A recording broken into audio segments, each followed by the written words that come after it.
মতো যোগ্য না। আমার ভাইয়েরা, গোটা পৃথিবীর সবচেয়ে বড় আলেমকেও যদি আপনি দাওয়াত দেন, বাইতুল্লাহর ইমামকেও যদি দাওয়াত দেন, আমার মা আপনি যখন মারা যাবেন, হুজুর আসবে তার নিজের চাহিদার কারণে নয়, আপনি দাওয়াত দিচ্ছেন এই জন্য। আমি একটু স্পষ্ট কথা বলি, আপনি আমাকে দাওয়াত দিয়েছেন, না গেলে কেমন দেখা এই জন্য আমি যাব, অথবা গেলে আমি টাকা পাবো এই জন্য যাব, অথবা না গেলে খারাপ দেখাবে এই জন্য যাব। আপনি বাবা, একজন বাবা মায়ের জন্য যে দরদ, যে ব্যথা, এটা বাইতুল্লাহর ইমামের অন্তরেও থাকবে না, এটাই স্বাভাবিক। একজন সন্তান তার মা বাবার জন্য যে ব্যথা নিয়ে আল্লাহর কাছে চাবে, দোয়া করবে, পৃথিবীর সর্বশ্রেষ্ঠ আলেমের অন্তরেও সে ব্যথা থাকবে না। এজন্য যখন আল্লাহর হাবিব বলেন, কোন বাবার জন্য সন্তান যখন হাত উঠায়, কোন মায়ের কবরের পাশে যখন কোন সন্তান হাত উঠায় বলে, আল্লাহ আমার মায়ের কবরের আযাবটাকে মাফ করে দেন, আল্লাহর হাবিব বলেন সূরা তেলাওয়াত করে যখন মায়ের কবরে পৌঁছায়, দুনিয়ার সব বাধা উপেক্ষা করে সরাসরি আল্লাহর দরবারে কবুল হয়ে যায়। আমার মায়েরা, এই জন্য আমি আপনাদেরকে বলতে চাই, একজন ডাক্তার ছেলে, এমএলএ ছেলে, ইঞ্জিনিয়ার ছেলে প্রথমে কোরআনের হাফেজ বানান, কোরআন বানান, এরপরে ডাক্তার হোক, আপনার জানাজার নামাজ যেন পড়াইতে পারে, আপনার জানাজার নামাজটা যেন পড়াইতে পারে। আমার মাদেরকে এই জন্য আমি বলবো, ছেলেটা আপনার মেয়েটা সবাইকে কোরআনের শিক্ষা দেন আগে। আপনি মরার পরে আপনার কবরের পাশে গিয়ে বাড়ি থেকে কোনো হুজুর ডেকে যেন না পড়াইতে হয়। হ্যাঁ, হুজুর ডাকবেন, ভুল বুঝবেন না, হুজুর না হলো আলেম, হলো রাসূলের ওয়ারিস। আল উলামা ওয়ারাসাতুল আম্বিয়া। কোন ওলা আলেম যদি কবরে যায়, বিশ্বনবী বলেছেন ওই কবরের সব মুর্দাদের 40 দিন আযাব আল্লাহ রহিত করে দেয়। আলেমদের ডাকবেন, কিন্তু যে ব্যথা সন্তানের অন্তরে থাকবে, এটি আলেমের অন্তরে থাকবে না। এই জন্য সন্তানের দোয়া বেশি কবুল হবে আল্লাহর দরবারে। এই জন্য আপনার ছেলেটাকে মেয়েটাকে কোরআন শিখাবেন, যেন আপনি মারা গেলে আপনার কবরের জন্য, আপনার রূহের জন্য। বুখারী হাদিস, আল্লাহর হাবিব বলেন, ইযা মাতান নাস ইনকাতা আমালু ইল্লা বিসালাস। মানুষ যখন মারা যায়, তার কোনো কিছু আর অবশিষ্ট থাকে না, ঘর বাড়ি টাকা। আমার মা, আমার বোন, আজকে আপনি বাড়ি গাড়ি ফ্রিজ ব্যাংক ব্যালেন্সের জন্য স্বামীকে কত কিছু বলেন, এগুলো নাথিং, কিচ্ছু নয়। ওইটা থাকবে যেটি আপনি দুনিয়াতে আমল করে যাচ্ছেন, থাকবে আপনার সন্তান, ওয়ালাদুন সালেহ ইয়াদউলা। আপনি যে ছেলে মেয়েটাকে কোরআন শিখিয়ে যাচ্ছেন, ওই ছেলেটা আপনার সম্পদ। যে ঘর বাড়ি বিল্ডিং আপনি রেখে যাচ্ছেন, আমার মা, এটি আপনার সম্পদ নয়, এটি তো মরিচিকা, এটি তো নষ্ট হয়ে যাবে, ফিনিশ হয়ে যাবে আপনি মরার সাথে সাথে। আমার মা বোনেরা, আমি আপনাদেরকে বলি, আজকে অনেক মা বোনেরা সৌন্দর্য, মেকআপ, চাকচিক্যর জন্য কত কিছু করেন। এই চাকচিক্য, এই সৌন্দর্যের দাম আল্লাহর কাছে বিন্দু পরিমাণ নাই। এই সৌন্দর্য তো আল্লাহর দান, এই সৌন্দর্যকে দেখিয়ে বেড়াবেন না। এই বছর যিনি বিশ্ব সুন্দরী হয়, আগামী বছর সে বিশ্ব সুন্দরী হতে পারে না। গোটা প্রতি বছরে হাজার হাজার বিশ্ব সুন্দরী নতুন নতুন আসে। সৌন্দর্য আল্লাহর দান। আজকে যারা মহিলা, যারা মা আছেন 50 আপ যৌবনে, তাদের যাদের দাপট ছিল, সৌন্দর্যের বড়াই ছিল, আজকে তাকায়া দেখেন চামড়া ঘুচি পড়ে গেছে, চেহারার রূপ লাবণ্য নষ্ট হয়েছে। আমার ইয়ং জেনারেশন বোনেরা, আজকে আপনাদের সৌন্দর্য আপনার দাদির মতো, মায়ের মতো শেষ হয়ে যাবে। এই সৌন্দর্যের বিন্দু পরিমাণ দাম আল্লাহর কাছে নাই। আপনার কাছে যেটি দাম, বিশ্ব নবীর মেয়ে হযরত ফাতেমা রাদিয়াল্লাহু তাআলা আল্লাহর হাবিবের কাছে গিয়েছেন, ইয়া রাসূলুল্লাহ। আল্লাহর হাবিব নিজের মেয়েকে ডাক দিয়ে বলে, ইয়া ফাতেমা, হে ফাতেমা, আমি বিশ্ব নবীর মেয়ে বলে তুমি কাল হাসরের ময়দানে জাহান্নাম থেকে মুক্তি পেতে পারবা না। আমার ভাইরা, আমার বোনেরা লক্ষ্য করে শুনুন, বিশ্ব নবী তার মেয়ে ফাতেমাকে ডাক দিয়ে বলে, ফাতেমা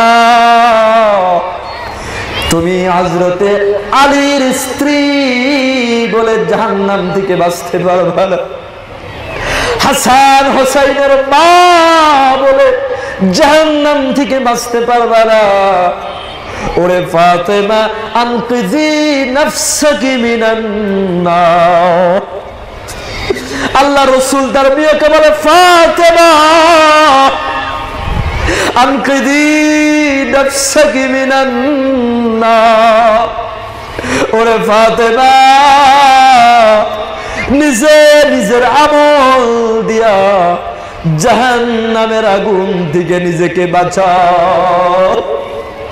আবার মায়েরা, আবার বোনেরা লক্ষ্য করে ভালো করে বুঝুন, বিশ্ব নবী তার মেয়েকে বলতেছেন এই কথা।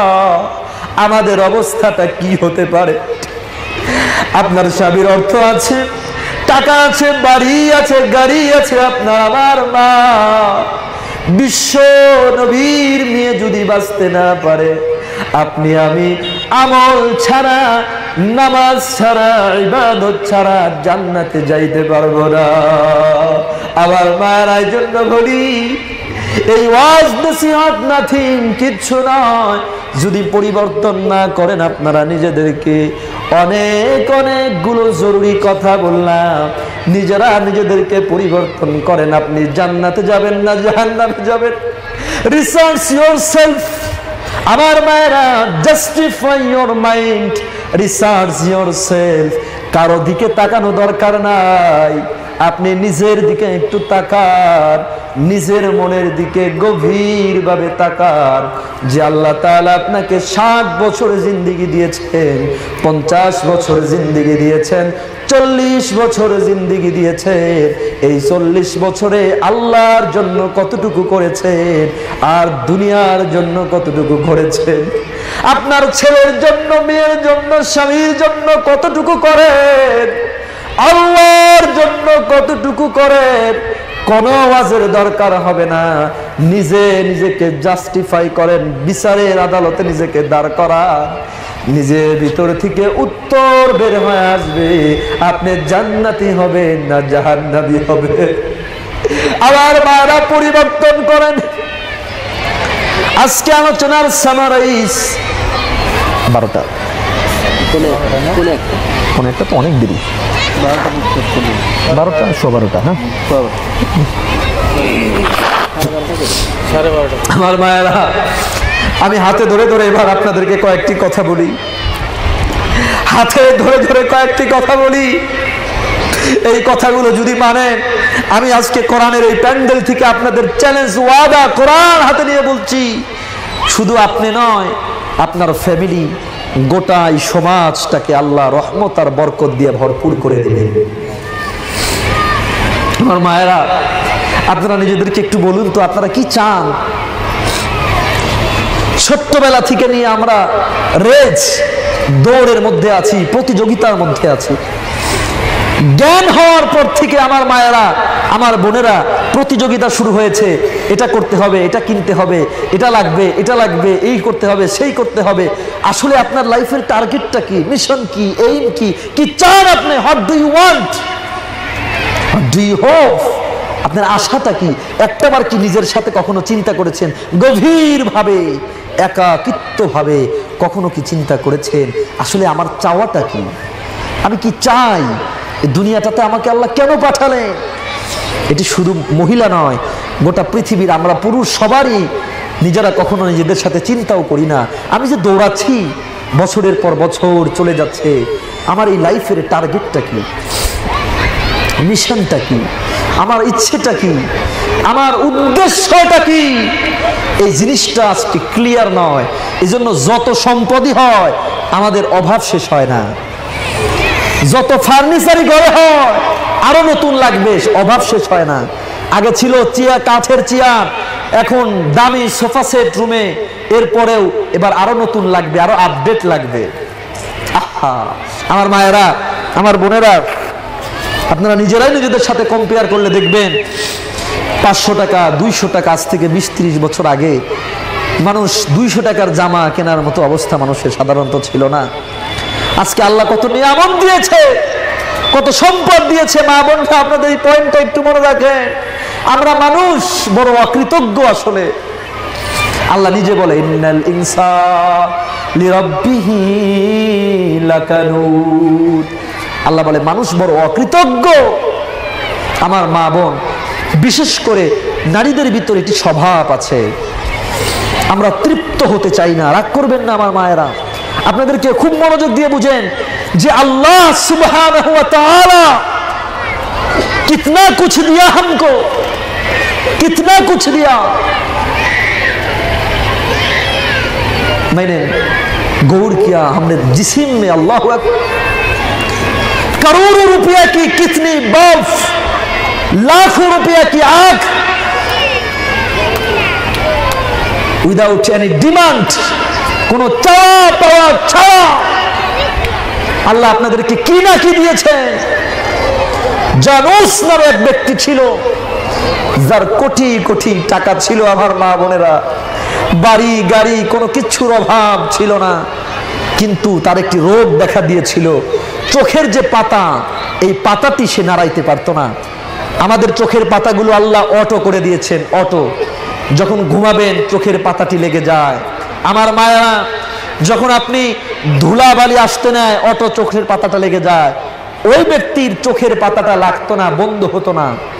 ওই লোকটাকে জিজ্ঞাসা করা হলো, তোমার তো কোটি কোটি টাকা, বাড়ি গাড়ি সব আছে, তোমার কি কোনো অভাব আছে? সে বলে, আমার এই পৃথিবীর সবচেয়ে বড় অভাব এই চোখের পাতাটা যদি আমার ঠিক হয়ে যেত। বলে, এই চোখের পাতার জন্য তুমি কি দিতে প্রস্তুত?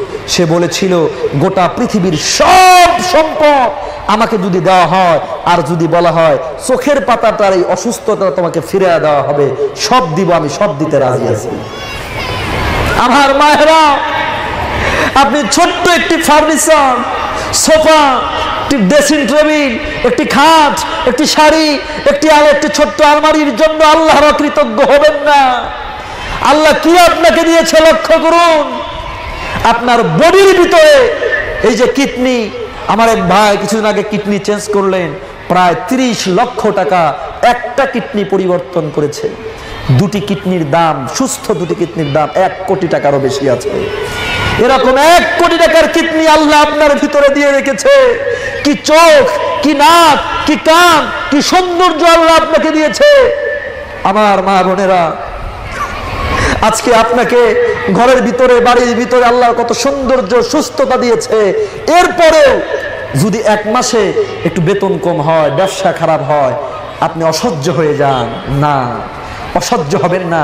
আল্লাহ তাআলা বলছেন মাঝে মাঝে পরীক্ষা করা হয়। মা বোনেরা, ভালো করে মনোযোগ দিয়ে বুঝো, কখনো অস্থির হবেন না। অভাব যদি কখনো দরজায় আসে, সন্তান যদি অসুস্থ হয়, আপনি যদি অসুস্থ হন, কারো কাছে ধর্ণা দিবেন না, কোনো পীর সাহেবের কাছে যাবেন না, কোনো কোথাও যাবেন না, অটল ধৈর্য ধারণ করবেন। এটা হলো পরীক্ষা। আল্লাহ বলে, ওয়ালানাবলুওয়ান্নাকুম বিশাইইম মিনাল খাউফি ওয়াল জু'i ওয়া নাকসিম মিনাল আমওয়াল। আল্লাহ বলে, মাঝে মাঝে আমি পরীক্ষা করি, অভাব দিয়া, অসুস্থতা দিয়ে, টাকা পয়সার কম দিয়ে, বিভিন্ন সমস্যা দিয়ে পরীক্ষা করি।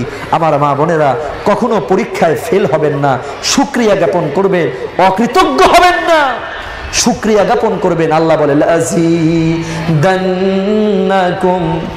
আল্লাহ বলে, লাইন শাকারতুম লাযিদান্নাকুম, যদি তোমরা কৃতজ্ঞতা জ্ঞাপন করো আমি আল্লাহ নিয়ামতকে বাড়ায়া দিব। আমার মায়েরা, আপনাদের একটি কোরআন থেকে একটি এক্সাম্পল আপনাদেরকে দেই। আমরা কতটা অকৃতজ্ঞ, কতটা নিয়ামত আল্লাহ আমাদেরকে দেওয়ার পরেও আমরা নামাজ পড়ি না, আল্লাহর ইবাদত মানি না। চিন্তা করেছেন কখনো? আপনারা হযরতে আইয়ুব আলাইহিস সালামের ঘটনা হয়তো শুনেছেন আমার মা বোনেরা। আল্লাহ, হযরতে আইয়ুব আলাইহিস সালামের বর্তমান কারো যদি মার্সিডিজ গাড়ি থাকে, 1 কোটি টাকা দাম, BMW, এইরকম ওই জমানার BMW আর মার্সিডিজ হলো ঘোড়া, উট।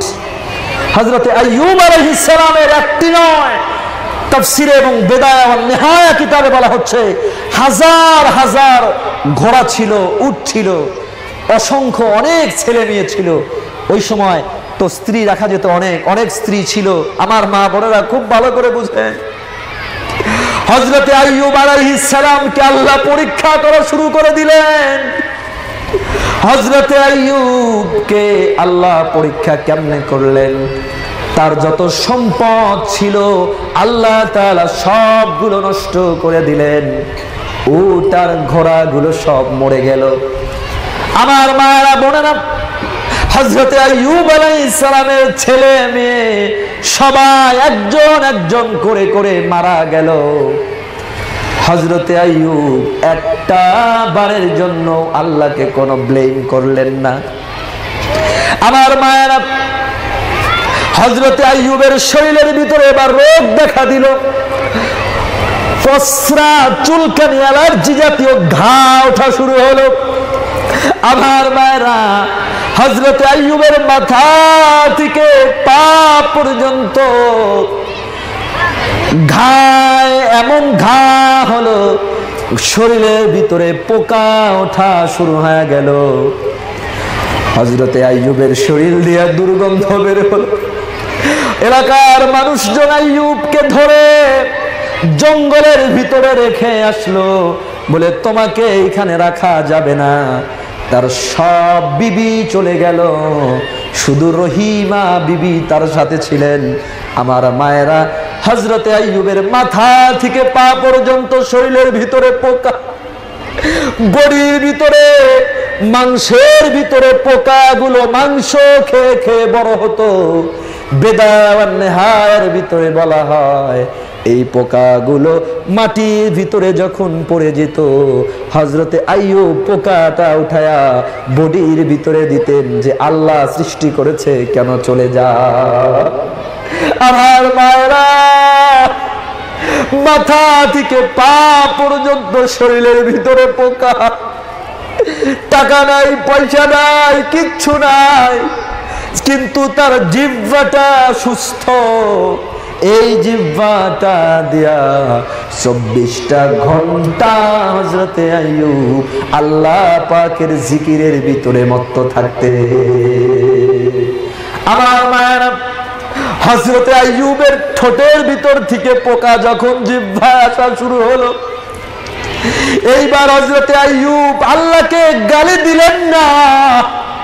কোরআন বর্ণনা করছে, কোরআন কারীমের 21 নম্বর সূরা, সূরা আম্বিয়ার 83 নম্বর আয়াত, আল্লাহকে ডাক দিয়া বলে ওয়াইয়ুবা ইযনাদা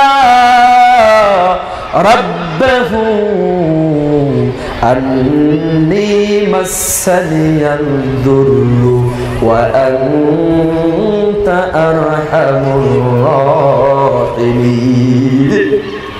আল্লাহকে ডাক দেয়, আল্লাহ।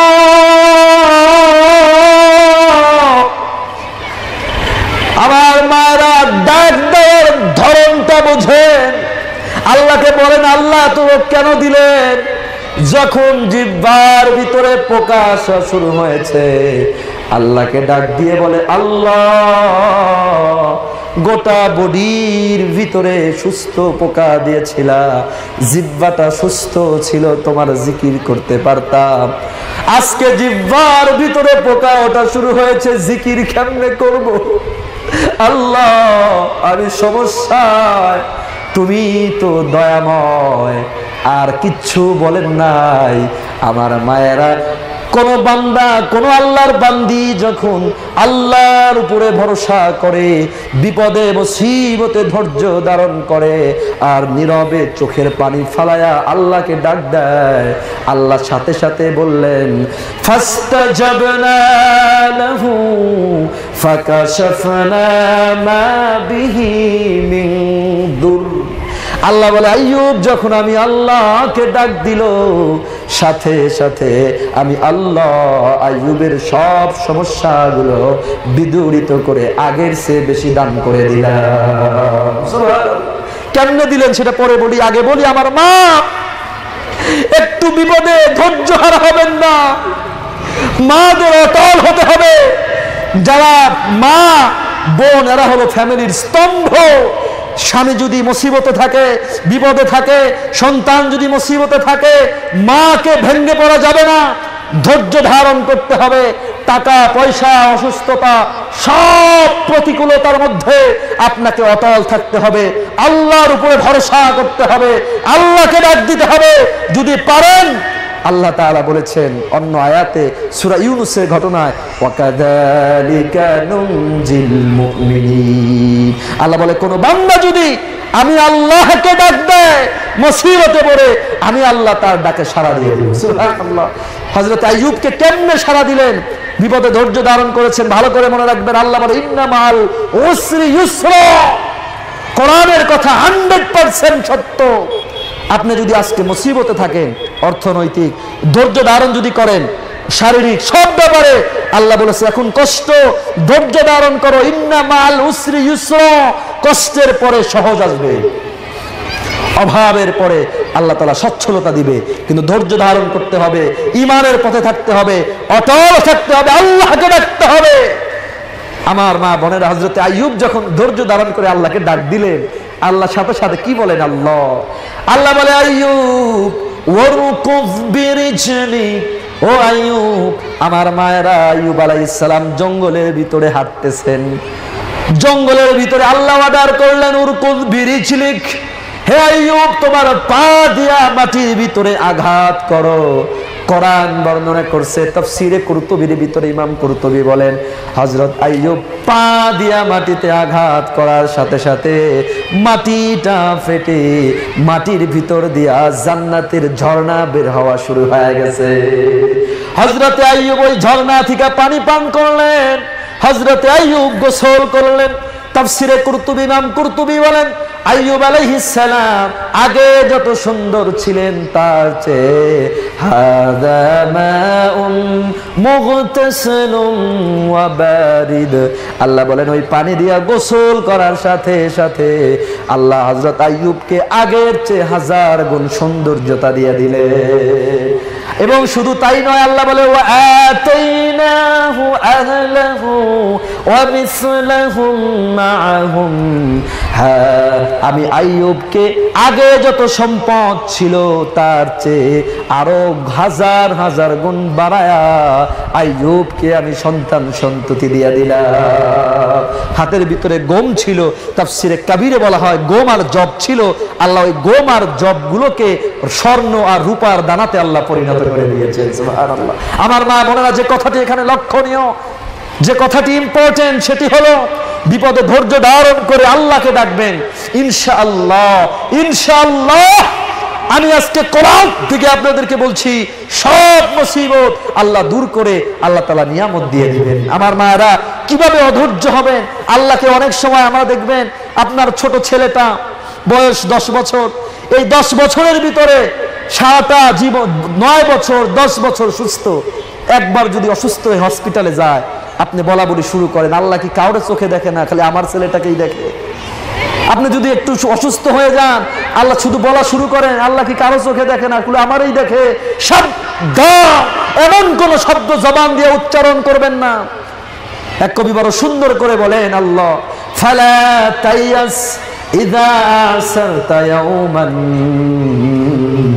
ফাকাদ আইসারতা ফি দাহরিন তাবিলি। এক কবি বলে ফালা তাইয়াস, নিরাশ হবেন যে আল্লাহ আপনার ছেলেটাকে 9 বছর সুস্থ রাখলো, একটু অসুস্থ দিয়েছে, ওই আল্লাহ ছেলেটাকে আবার ওই আল্লাহই তো সুস্থ করে দিবে। এই জন্য অসুস্থ অধৈর্য হবেন না। আল্লাহ তাআলা আমাদেরকে ধৈর্য ধারণ করে ঈমানের উপরে অটল অবিচল থাকার তৌফিক দিক, বলেন আমিন। সকলে মন থেকে আমার মা বোনেরা বলেন আমিন। আমার মা বোনেরা, অনেকগুলো কথা আজকে আপনাদেরকে বললাম, আমি আর আলোচনা আর করছি না। আমি শুধু আজকের আলোচনার সামারাইজ টেনে আপনাদেরকে হাতে ধরে ধরে কয়েকটি কথা বলে দিচ্ছি। সবাই কথাগুলো মনে রাখেন, তারপরে সংক্ষিপ্ত পরিসরে দোয়া করে আজকের জন্য আপনাদের থেকে বিদায় নেব। আমার মা বোনেরা, কথাগুলো মনে রাখেন। 1 নাম্বার কথা আমার মায়েরা, আবারও আমি ফিহরিস্টে আপনাদের স্মরণ করে দিচ্ছি, আপনারা অমুসলিম কোন নারীর মতো নন।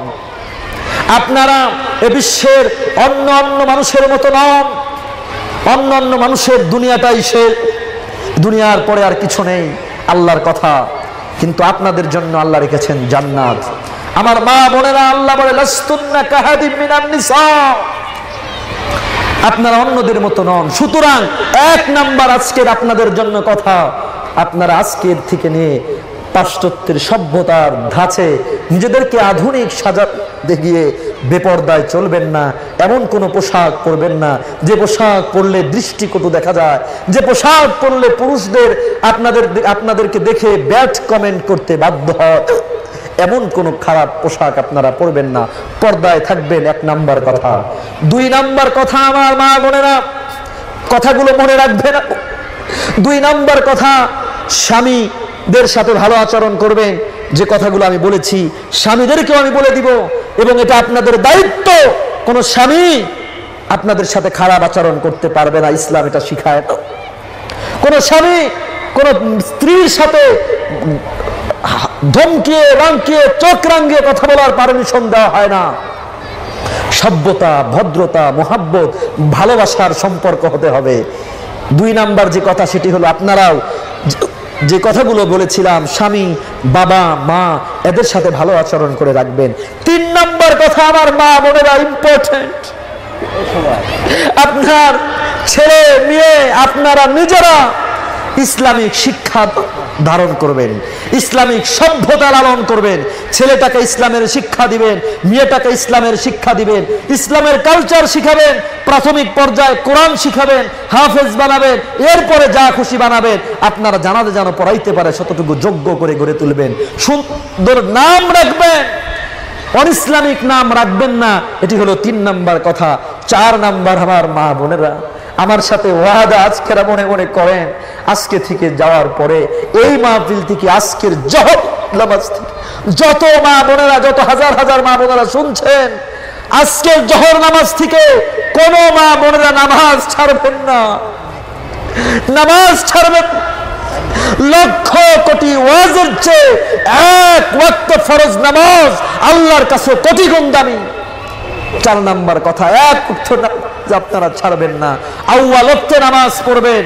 পুরুষেরা কষ্ট করে, অনেক কষ্ট করে তারা যখন মসজিদে গিয়ে নামাজ পড়ে, আল্লাহর হাবিব বলেন মা বোনেরা যখন ঘরের ভিতরে ওযু সহকারে আউয়াল ওয়াক্ত নামাজ পড়ে, আল্লাহর হাবিব বলেছে ওই মহিলাদেরকে পুরুষদের জামাতের সমপরিমাণ সওয়াব আল্লাহ আমলনামায় দিয়ে দেবে। এই জন্য নামাজ পড়বেন ঘরের ভিতরে আউয়াল ওয়াক্তে। এখানে অনেকগুলো মাসআলা আপনাদের জানা দরকার। মাসলা নিয়ে তো কথা বলার, যদি কালকে হয় কয়েক মিনিট হয়তো বলবো। মা বোনেরা, আমি যে বিষয়টি দেখি মনে রাখবেন, মা বোনদের মাথা থেকে নিয়ে পা পর্যন্ত পুরোটাই সাতর, পুরোটা ঢেকে রাখতে হবে। ইম্পর্টেন্ট দু একটি মাসলা শুধু বলি। মাথা থেকে নিয়ে পা পর্যন্ত পুরোটা ঢাকে রাখতে হবে, মুখ ছাড়া। নামাজ পড়া অবস্থায় আপনার স্বামীও পুরা বডির কোন অঙ্গের 4 ভাগের 1 ভাগ যদি দেখে, আপনার নামাজ অটো ভাঙ্গে যাবে। এই জন্য উত্তম হলো এমন কোন পোশাক পরে নামাজ পড়া যেটি আপনার হাতগুলো ঢেকে যাবে। মনে রাখবেন, আপনার মা বোনেরা নামাজ পড়তে গিয়ে আপনার চুলের অর্ধ হাত কিংবা 4 আঙ্গুলের বেশি পরিমাণ চুল যদি আপনার স্বামী দেখে ফেলে, আপনার নামাজ ভঙ্গ হয়ে যাবে। ওলামা ইকরাম আছে, জেনে নেবেন। তাফসিরে ফতোয়ার কিতাব, ফতোয়া আহসানুল ফতোয়া, দারুল উলুম দেওবন্দ, যত ফতোয়ার কিতাব আছে খুলে দেখবেন, কোন নারীদের হাতের 4 ভাগের 1 ভাগ যদি খোলা থাকে, আপনি ওড়না দিয়েছেন বড় করে, কিন্তু সেজদা দিতে গেলে হাতের 4 ভাগের 1 ভাগ খুলে যায়, অটো নামাজ ভঙ্গ হয়ে যাবে। মনে রাখবেন মা বোনেরা, আপনি যখন নামাজ পড়বেন হাত, পা, সমস্ত অঙ্গগুলো যেন ঢাকা থাকে। শুধুমাত্র হাতের কবজিটা বাদ, পায়ের যে তালুটা বাদ, আর মুখের এই অংশটা বাদ, এছাড়া পুরো বডিটা কিন্তু ঢাকা থাকতে হবে। মা বোনেরা, নামাজের ক্ষেত্রে ইউটিউব থেকে বিভিন্ন জায়গা থেকে বহু সমস্যাকর মাসআলা আপনারা পাবেন। আপনারা এই সমস্ত সমস্যা মাসআলা আপনারা নেবেন না। ওলামায়ে ইকরাম, ওলামায়ে দেওবন্দ যারা আছে, ইমাম আব্দুল্লাহ যারা আলেম, তাদের থেকে স্বামীদের মাধ্যমে মাসআলা জেনে নেবেন। সঠিক মাসআলা, নামাজের বহু মাসআলা, এগুলো জেনে নেবেন। ওযুর ফরজ, গোসলের ফরজগুলো জেনে নেবেন। গোসলের ফরজ যদি আদায় না হয়, আপনি পবিত্রই হতে পারবেন না। ফরজগুলো আদায় করে নেবেন। নাকে পানি দিতে হবে গড়গড়া করে, মুখে গড়গড়া পানি দিতে হবে। গোসলের ফরজ, ওযুর ফরজগুলো মা বোনেরা জেনে নেবেন। পবিত্রতা, ছোট বাচ্চা যাদের থাকে, অনেক সময় বাচ্চারা পেশাব করে দেয়। কিছু 2 দিন আগে আমেরিকা থেকে এক বোন আমাকে ফোন দিয়েছে যে ভাই আমার ছোট বাচ্চা মাঝে মাঝে পেশাব করে, পড়তে পারবো কিনা। দেখেন কত অজানা আমাদের। বাচ্চা ছোট হোক আর বড় হোক, পেশাব যদি করে এই কাপড় নিয়ে নামাজ পড়া যাবে না। মানুষের পেশাব এগুলো নাপাক, এই কাপড় নিয়ে নামাজ পড়া যাবে না। এই জন্য নামাজের সময় উত্তম নতুন একটি কাপড় রেখে দাও, সেই কাপড় পরে নামাজ পড়া। অনেক মাসালা আমার মা বোনেরা আপনারা জেনে নেবেন। আগামীকাল যদি কিঞ্চিত সময় হয় কয়েক মিনিট মাসালা নিয়ে কথা বলার চেষ্টা করব ইনশাআল্লাহ। তাহলে 4টি কথা আপনাদেরকে আমি হাতে ধরে ধরে বললাম। এই 4টি কথা, গতকাল আমার ভাইদেরকে 2টি কথা বলেছি, আজকে আপনাদের 4টি কথা, আগামীকালকে আর 2-4টি কথা আলোচনার শেষ অংশে বলবো। আজকে শুধু 4টি কথা আবারও মনে করে দিচ্ছি। 1 নাম্বার কথা, আমার মায়েরা বোনেরা, বেপরদা চলবেন না। 2 নাম্বার কথা, স্বামীর অনুগত্য করবেন, স্বামীর কথা মানবেন, অশান্তি সৃষ্টি করবেন না। স্বামী যদি সমস্যা করে তাকে দিন শিখাবেন, দিন বুঝাবেন, নামাজি বানাবেন, অশান্তি দূর হবে, শান্তি আসবে। 3 নাম্বার, আপনি নামাজ পড়বেন, নামাজে পড়বেন, নিজে ইসলামিক শিক্ষা সংস্কৃতি ধারণ করবেন এবং ইসলামের তাহজিব তামাদ্দুন গুলো নিজের ভিতরে আনবেন, এই কথাগুলো মানবেন। 4 নাম্বার বলেছিলাম, নাম সহ যা যা আছে ইসলামিক সভ্যতা, সুন্দর নাম থেকে শুরু করে ছেলেদেরকে মেয়েদেরকে কোরআন শিখানো, এই কথাগুলো মানবেন। আজকের আলোচনা থেকে এই 4টি পয়েন্ট আপনারা বাড়িতে নিয়ে যাবেন, এই আশা আমি আপনাদের থেকে ব্যক্ত করে আজকের জহর থেকে যারা নামাজ অনিয়মিত, আজকে আমি আপনাদেরকে নিয়ে ছোট্ট করে দোয়া করছি, আজকে জহর থেকে 1 ওয়াক্ত নামাজ ছাড়বেন না, এই ওয়াদা করেন ইনশাআল্লাহ, ইনশাআল্লাহ, ইনশাআল্লাহ। আমার মা বোনেরা, বিশ্ব নবী বলেন আউয়ালু মা ইউহাসিবু বিহিল আবদু ইয়াউমাল কিয়ামা আস-সালাহ। কাল হাসরের ময়দানে সর্বপ্রথম নামাজের হিসাব আল্লাহর কাছে দিতে হবে। আল্লাহ রাসূল বলেন আস-সালাতু ইমাদুদ্দিন ফামান আকামাহা ফাকাদ আকামাদ্দিন। এই যে একটি প্যান্ডেল, কতগুলো খুঁটি, খুঁটিগুলো যদি কেটে দেওয়া হয় প্যান্ডেলটা অটো নিচে পড়ে যাবে। আল্লাহ রাসূল, ইসলামের স্তম্ভ হলো নামাজ। নামাজ যদি না হয় ওই ঘরে অশান্তি হবে, শান্তি আসবে না। আমার মা বোনেরা, নামাজটা অবশ্যই আপনার ছেলে, ছোট মেয়ে, ছোট ছেলে, ওকেও নামাজ পড়ান, আপনিও নামাজ পড়েন, দেখবেন ঘরটাকে আল্লাহ শান্তি দিয়ে ভরপুর করে দিবে। আল্লাহ তাআলা আমাদের কথাগুলো আমল করার জন্য তৌফিক দিক, বলেন আমিন।